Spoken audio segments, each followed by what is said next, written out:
Okay, so today I'm here to talk about progressive overload, which is a principal way that you can increase your strength, even if you don't really know what you're doing. As long as you use progressive overload, you will increase your strength to an extent, but we'll talk about that later. Okay, so progressive overload has four main principles that you have to follow. Number one is having good form in every rep. That's the ideal point of any lifter, is to succeed with good form and to build on that good form. So that's why you want to have good form, especially progressive overload, because you're progressively overloading each rep with each weight. You want to have good form. Now, the other thing is you have to track it.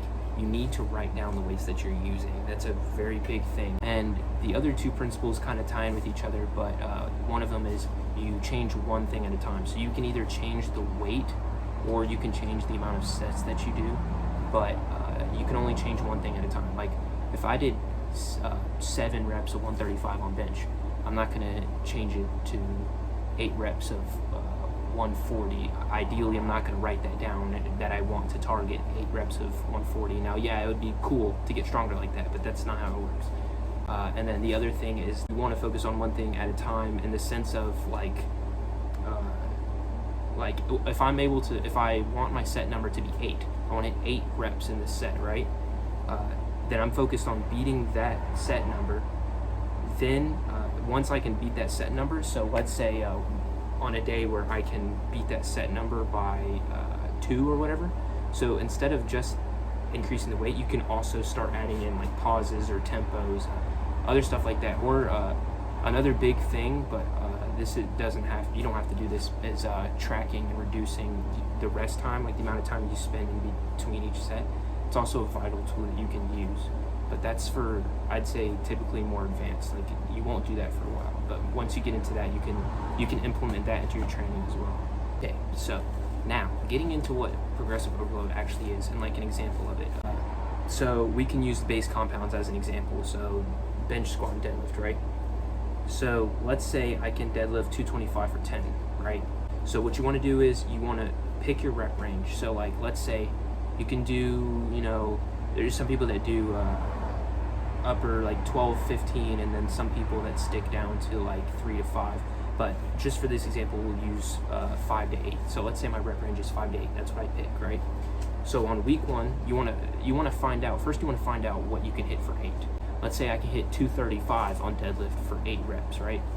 So what you want to do is week 1 on deadlift. So for week 1, if I'm doing 3 sets of 5 to 8 reps, right? You don't want to exceed 8.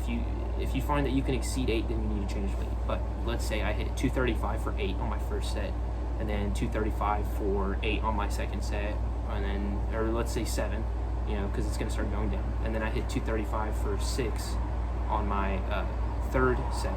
Then what you want to do is you continue using that weight for that week, because I fell in between the 5 to 8 rep range, right? I didn't beat my rep range, I didn't beat it. So the next week 2, what you want to do is put 235 back on it, hit 8. Now, if you feel like you can keep going, then you want to change one thing at a time, right? So let's change the weight, right? So let's put on 240.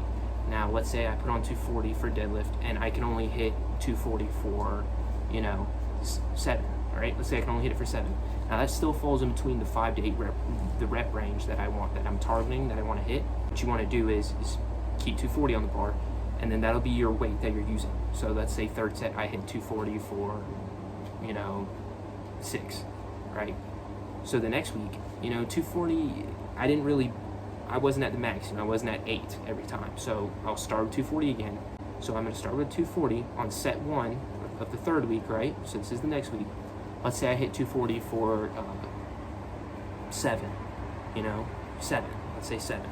So I'll put 240 again, and I'll hit it for 7 or 6 or whatever, as long as I don't fall below the 5, because that's a problem. But if I fall below the 5, then I have to sit back and reevaluate, change the weight. But let's say I nail it, 7, 7, 7, right? So then the fourth week, I put 240 back on it, easy, hit it for 8, feels like I got, I feel like a tank, feels like I got 3 more, feels like a great day. What you're going to want to do then is up the weight. So like I was talking about earlier, how from week 1 to week 2 I upped the weight because it seemed like I can do it easier and easier. So you're just going to keep implementing that week after week after week, progressively overloading the amount of weight. Now, this is going to work for a long time, but eventually you're going to hit a natural plateau, and then you'll have to, there's methods you can find to break a natural plateau. It's just a natural thing that's harder to beat. I can also make a video on ways to beat a natural plateau, at least what I've used. But what I'll usually do is switch the order in what I do. But progressive overload is a tool that, when used right, will make you stronger. But you're gonna hit a plateau. There's nothing you can do that will prevent you from hitting a plateau. It's natural. Part of not taking PEDs and stuff. You're gonna hit a plateau. It just happens to everybody. So yeah, those are the base principles and an example of progressive overload. You can apply that to any compound movement, actually any accessory to an extent. Now, you could apply it to any accessory, such as, for example, I've been doing French press for the past couple of weeks, so I'd apply that to French press and strengthening those areas. But yeah, those are the base principles, and that is an example of progressive overload. In my opinion, it's a powerful tool that everybody should use. I don't care if you've been lifting for, tomorrow's my first day lifting. Let's say I start using it tomorrow, right? Okay, perfect. Or, I've been lifting for 3 years. I'm still going to use progressive overload, because at the end of the day, you're still building muscle, and it's one of the key main ways to increase your strength. There's other ways, but this is a powerful one. So yeah, that's progressive overload. If you guys want any other explanations of any other forms of weightlifting or strengths or principles or anything, just let me know. I love this stuff, so I can always make videos on it.